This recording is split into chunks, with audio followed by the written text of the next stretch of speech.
Labor has renewed calls for an urgent meeting of federal and state leaders to address the bushfire crisis. Opposition leader Anthony Albanese says Australians want to see greater leadership, taking aim at the Prime Minister's response so far. In a News Corp opinion piece, Prime Minister Scott Morrison has called for calm in the face of the current fire crisis, but Mr Albanese says people are justifiably anxious. This is not business as usual, this fire season.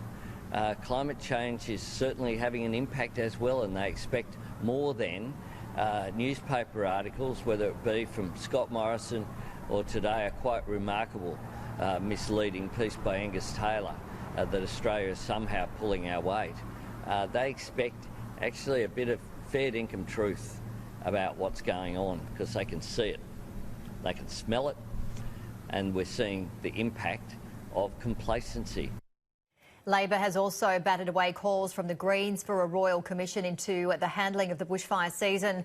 The minor party argues an inquiry is necessary to examine the nation's land management programs, disaster response and climate policies. I think the immediate action that's required, not something that will report in 6 months, which is a minimum time for a royal commission. Normally they take years rather than months. What we need right now is for COAG to be convened. I wrote to the Prime Minister in November calling for that. I called for that and it hasn't happened.